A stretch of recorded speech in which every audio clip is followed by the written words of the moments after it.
നമസ്കാരം. ഞാൻ doctor P Lakshmiyamma, പട്ടം SUT ആശുപത്രിയിലെ ഗൈനക്കോളജിസ്റ്റ് ആണ്. പലപ്പോഴും ഞങ്ങൾ ഡോക്ടർമാർ, ഗൈനക്കോളജിസ്റ്റുകൾ കേൾക്കേണ്ടി വരുന്ന ഒരു പരാതിയാണ്, അറ്റം വരെയും ഡോക്ടർ ഒരു കുഴപ്പമില്ല എന്ന് പറഞ്ഞിട്ട് എനിക്ക് സിസേറിയൻ ആയിപ്പോയി. പെട്ടെന്നാണ് ഇല്ല പറ്റില്ല നിങ്ങൾക്ക് ഉടനെ സിസേറിയൻ വേണമെന്ന് പറഞ്ഞ് ഡോക്ടർ സിസേറിയൻ ചെയ്തത്. നമ്മളോട് വരുന്ന ഗർഭിണികൾ അവരുടെ ആദ്യത്തെ പ്രസവത്തെക്കുറിച്ച് ഈ പരാതി പറയാറുണ്ട്.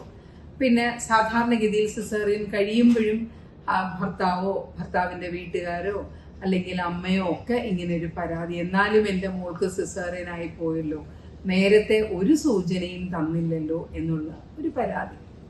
ആ പരാതി കേൾക്കുമ്പോൾ നമുക്ക് പ്രത്യേകിച്ച് മനപ്രയാസമൊന്നും തോന്നാറില്ല. കാര്യം നമുക്കറിയാം, ഞങ്ങൾക്കറിയാം ഒരു ഗർഭിണിയുടെ പ്രസവം സുഖപ്രസവമായിരിക്കുമോ സിസേറിയൻ ആയിരിക്കുമോ എന്നുള്ളത് നമുക്ക് നേരത്തെ പ്രവചിക്കാൻ പറ്റില്ല എന്നുള്ളത്. സാധാരണഗതിയിൽ ഞങ്ങൾ പ്രസവിക്കാൻ വരുന്ന ഗർഭിണികളോടും അവരുടെ വീട്ടുകാരോടും നേരത്തെ തന്നെ ഇതിനെപ്പറ്റി ചർച്ച ചെയ്യാറുണ്ട്. അപ്പോൾ ഒരു സ്ത്രീക്ക് എന്തുകൊണ്ടാണ് നമുക്ക് നേരത്തെ പ്രവചിക്കാൻ പറ്റാത്തത്, ഇത് സിസേറിയൻ ആകുമോ ഇല്ലയോ എന്നുള്ളത്? പലപ്പോഴും കോംപ്ലിക്കേഷൻസ് ഉള്ള ഗർഭം, അതായത് അവർക്ക് രക്തസമ്മർദ്ദം കൂടുതലാണ്, അല്ലെങ്കിൽ അവർക്ക് ഡയബറ്റിസ് ഉണ്ട്, അല്ലെങ്കിൽ കുഞ്ഞുങ്ങൾക്ക് വളർച്ച കുറവാണ്, അല്ലെങ്കിൽ കുഞ്ഞുങ്ങളുടെ വയറ്റിനകത്ത് വെള്ളം കുറവാണ്, അല്ലെങ്കിൽ ഗർഭപാത്രത്തിൽ വലിയ മുഴയുണ്ട്. അപ്പം ഇങ്ങനെയുള്ള സാഹചര്യങ്ങളിൽ നമുക്ക് അവരോട് പറയാൻ പറ്റും, നിങ്ങൾക്ക് ഇത്ര ശതമാനം സിസേറിയൻ ആക്കാനുള്ള സാധ്യതയുണ്ട് എന്നുള്ളത്. പക്ഷേ ഒരു കുഴപ്പവുമില്ലാതെ എല്ലാം നോർമലായിട്ട് പോകുന്ന ഗർഭിണികൾക്കും നമുക്ക് സുഖപ്രസവം ഗ്യാരണ്ടി ചെയ്യാൻ പറ്റുമോ? തീർച്ചയായിട്ടും പറ്റില്ല. എന്തുകൊണ്ടാണത്? കാര്യം ഒരു കുഞ്ഞ് സാധാരണ പോലെ താഴേക്കൂടെ സുഖമായി പ്രസവിക്കണമെങ്കിൽ അതിനകത്ത് പല പല ഘടകങ്ങളുണ്ട്. ഒന്ന്, കുഞ്ഞിന്റെ വെയിറ്റ്, ഒന്ന് അതായത് ഭാരം, രണ്ട് അമ്മയുടെ ഇടിപ്പെല്ലിന്റെ വ്യാപ്തി. ഇപ്പോൾ നോർമൽ വെയിറ്റ് ഉള്ള ഒരു കുഞ്ഞാണെങ്കിലും അമ്മയുടെ ഇടിപ്പെല്ലിന് സ്ഥലം ഇല്ല എന്നുണ്ടെങ്കിൽ നോർമൽ പ്രസവം സാധ്യമല്ല. അതേപോലെ അമ്മയ്ക്ക് നോർമൽ ഇടിപ്പെല്ലാണ്, സ്ഥലമൊക്കെ ഉണ്ട്, പക്ഷേ കുഞ്ഞിന്റെ വെയിറ്റ് 4.5 കിലോ ആണെങ്കിൽ അതിന് വരാൻ സ്ഥലം ഉണ്ടാവില്ല.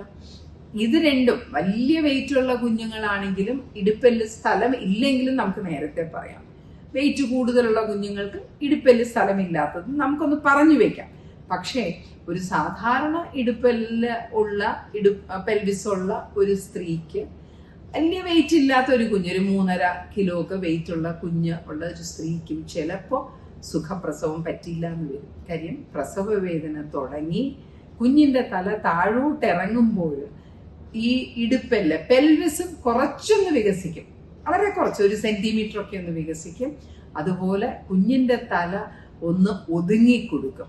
ഇതെല്ലാം 1/2 സെന്റിമീറ്റർ 1 സെന്റിമീറ്റർ അങ്ങനെ ഒതുങ്ങിക്കൊടുത്താലും നമുക്ക് നോർമൽ പ്രസവം പറ്റും. പക്ഷെ ചിലപ്പോൾ ഇതൊക്കെ ചെയ്താലും കുഞ്ഞിന് താഴോട്ട് വരാൻ ബുദ്ധിമുട്ട് വരും.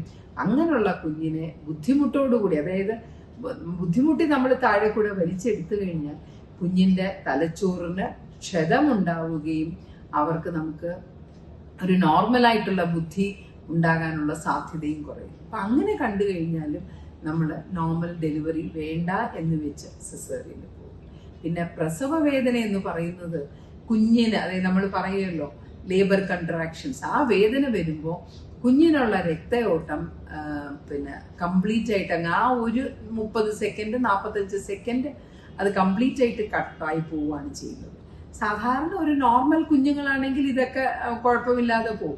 പക്ഷെ ഏതെങ്കിലും കാരണവശാൽ കുഞ്ഞിന് എന്തെങ്കിലും ബുദ്ധിമുട്ടകത്തുണ്ടെങ്കിൽ ഈ പ്രസവ സമയത്ത്, പ്രസവ വേദനയുടെ സമയത്ത് വരുന്ന ഈ രക്തമോട്ട ഇല്ലാതെ വരുമ്പോൾ അത് കുഞ്ഞിന് ചിലപ്പോൾ സഹിക്കാൻ പറ്റില്ല. അങ്ങനെ വരുമ്പോഴും കുഞ്ഞിനകത്ത് ശ്വാസമുട്ടുണ്ടാവും. അങ്ങനെ വരുമ്പോഴും നമുക്ക് അപ്പോഴേ പറയാൻ പറ്റുള്ളൂ അത് അങ്ങനെ എന്തെങ്കിലും വരുന്നോ ഇല്ലയോ എന്നുള്ളത്. പിന്നെ ഗർഭപാത്രത്തിന്റെ മുഖം പല കാരണങ്ങൾ കൊണ്ടും വികസിക്കാതെ വരും. അതിൻ്റെ ഒരു പ്രധാന കാരണം അമ്മയുടെ ടെൻഷനാണ്. അമ്മയ്ക്ക് ടെൻഷൻ നമ്മൾ പറയും ഒരു ടെൻസ് മദർ ടെൻസ് സെർവിക്സ് എന്ന് പറയും. ആ സെർവിക്സ് നല്ലപോലെ വികസിച്ചാൽ മാത്രമേ കുഞ്ഞിന് താഴെ ഇറങ്ങി വരാൻ പറ്റൂ. ഇത് പല പല കാരണങ്ങളിൽ ചിലത് മാത്രം. സോ ഇങ്ങനെയുള്ള കാരണങ്ങളൊക്കെ പ്രസവവേദന കഴിഞ്ഞാലേ നമുക്ക് പറയാൻ പറ്റുള്ളൂ. അതുകൊണ്ട് നേരത്തെ നമുക്ക് സുഖപ്രസവം വാഗ്ദാനം ചെയ്യാൻ പറ്റില്ല തന്നെ. നന്ദി, നമസ്കാരം.